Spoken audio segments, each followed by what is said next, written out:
ค่ะกราบสวัสดีFCทั้งช่องของสงกรานต์นะคะมื้อนี้จะมีแนวทางตำล่าวของนาดวงมานำเสนอค่ะพี่น้องเมื่อคืนนี้นาดวงก็บ่ผิดหวังนะคะตำล่าวของนาดวงเมื่อคืนนี้บ่ผิดหวังค่ะเข้าค่ะพี่น้องวิ่งเจ็ดเด่นเจ็ดกะมาเจ็ดกะมาเก้าเจ็ดนะคะเก้าเจ็ดแล้วก็เจ็ดสองเจ็ดสองเด่นเจ็ดกับสองกอดข้อกันไปทางอุบลนะคะ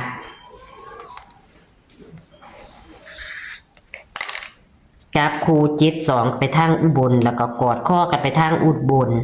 แล้วก็เจ็ดเก้ามาทางเฮ้าค่ะเจ็ดเก้าก็คือเป็นลางเนาะค่ะออกเก้าเจ็ดทางเฮ้าเนาะเพิ่นให้เจ็ดเก้าตัวนิ่นอีกต่างหากค่ะพี่น้องเข้าที่97นะคะบ่ผิดหวังนะคะเข้ามา2 มื้อซ้อนแล้วนะคะ2 มื้อหรือ3 มื้อซ้อนแล้วพี่น้องของเลขสูตรใหม่ของเพิ่นนะสูตรใหม่เลขในตารางของเพิ่นนะคะเข้ามา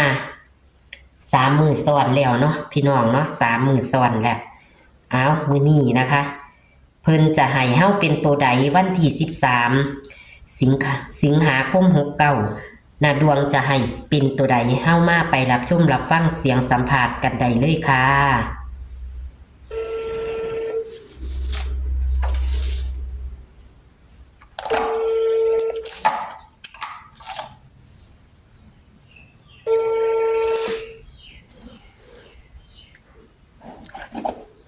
ฮัลโหลจ้าค่ะหวัดดีค่ะเมื่อคืนบ่ว่างค่ะเมื่อคืนเดินทางไปนั่นบ่ได้มาง่ายไปลอยอิฐก็เลยบ่ได้เอาย่ำคืนนี้ค่ะข้างหน้ากับเขาเนาะค่ะเมื่อคืนก็เลยจ้าเลขวิ่งเลขเด่นกะให้7กับ2กะมา7 9หรือว่า9 7เนาะมันออก9 7เนาะแต่ว่า7 2ไปทางอุบล ไปเป็นลางทางอุบลมันออก729718เนาะมันออกเอาเข้ามา3 งวดแล้วแม่นบ่น่าดวงนี่สูตรนี่เรียงกันมาเลยเนาะสมความเฮาขอเพิ่นอยู่ดอกเอาให้เข้าต่อเนียงมา3 งวดแล้วเด้อค่ะพี่น้องผู้ใดอยากเป็นกำลังแรงใจให้กับนาดวงกะและเส้นเซียนกะทักไปหาเพิ่นได้เด้อค่ะให้เบอร์โทรขึ้นให้แล้วนะคะอยากให้น้ำชากาแฟก็ได้พี่น้องเอาแต่มื้อนี้กะมาเบิ่งกันอีกเนาะมื้อนี้เป็นเลขสูตรเก่าคือเก่าดีเนาะนาดวงจ้าเลขในตารางเริ่มเลยค่ะมี4มี7 1มี4มี7 9 2 5 9 2 5 3 6ค่ะ3แล้วก็6ค่ะตัวเด่นตัววิ่ง9กับ4ค่ะเด่นวิ่ง9กับ4ค่ะจับคู่92 95 91 92 95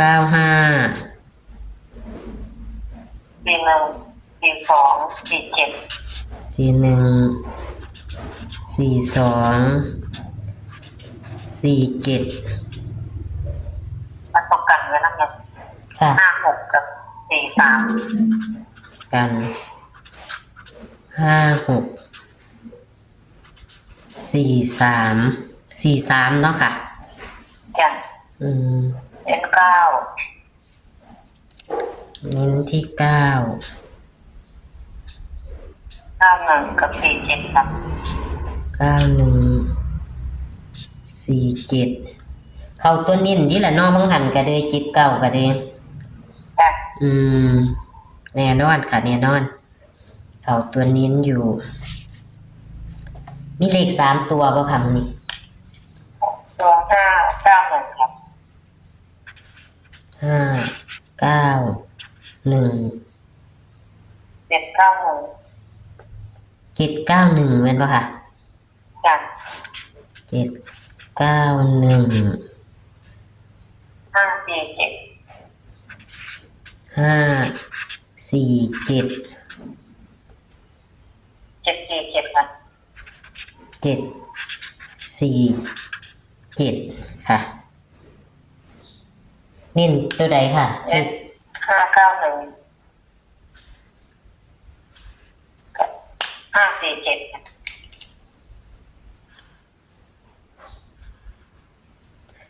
547ค่ะ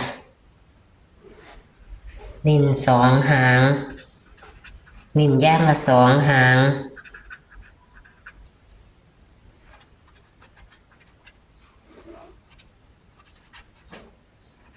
เมื่อวานนี่ก็เข้าตัวนินเด้อค่ะ79ออก97ก็ถือว่าเข้านะคะแม่นออกตัวกลับก็ถือว่าเข้านะคะ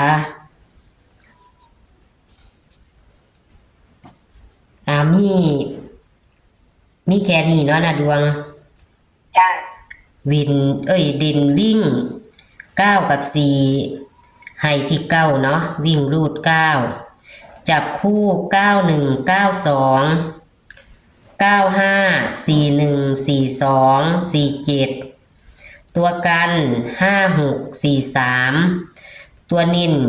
91 47เนาะค่ะ จ้ะ เลข3ตัว591 791 547 747เน้นที่591และกะ547เนาะค่ะค่ะก็ขอบคุณนะดวงค่ะที่ให้แนวทางค่ะ ก็ให้เข้าอีก ค่ะก็ให้เข้าไปตลอดไปค่ะ จ้ะ ก็ขอบคุณค่ะค่ะสวัสดีค่ะ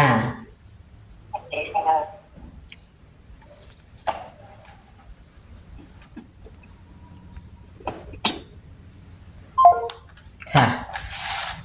พี่น้องอยากให้กำลังแรงใจเพิ่นก็ทักไปหาเพิ่นเด้อค่ะทักไปหาหน้าดวงนะคะ ขอหมายเลขบัญชีน้ำเพิ่นเด้อน้ำเพิ่นก็เข้ามา3 มื้อแล้วนะคะสูตรนี้เข้า3 มื้อแล้วนะคะสูตรใหม่มากก็เดินดีเลยค่ะ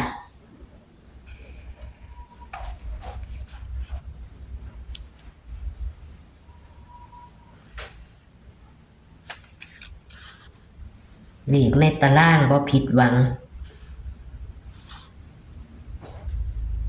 เบิ่งมื้อนี้อีกมื้อนี้วันพฤหัสเนาะค่ะ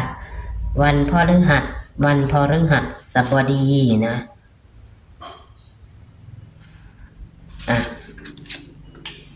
วันที่12ก็บ่ผิดหวังนะคะ79ตัวนิ้นออก97 72ไปอุบลไปเป็นลางอุบลนะคะมันออก72 97 18เนาะค่ะพี่น้องส่วนเลขวิ่งเพิ่นสายวิ่งสายแลนกับบ่พลาด7แล้วก็กอดข้อกันไปทางอุบลนะคะจับคู่ให้079 479ตัดลิ้นกับ7997เหมือนเดิมค่ะนี่เป็นวันที่13เด้อค่ะพี่น้องเห็นบ่ค่ะเห็นเมิดบ่แคปหน้าจอแล้วก็ไปขยายเบิ่งเอาเด้อพี่น้องจิ้มขยายเบิ่งเอานะคะ หลีกในตารางกันระวังค่ะกอดข้อกันมาดีอยู่เน้น91 9147เด้อค่ะ ตัวเน้นเพิ่นเลขจับคูเพิ่นก็มี6หาง7 8หางกับตัวกันนะคะ3ตัว591 791 547 747เน้นที่591แล้วก็547เด้อค่ะตัวเน้นเพิ่นเลข3ตัวนะคะ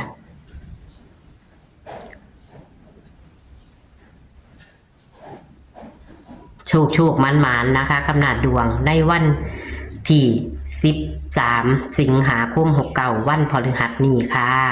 ขอคนละไลค์คนละแชร์นะคะให้กำนัดดวงและช่องของสงกรานต์เหมือนเดิมค่ะ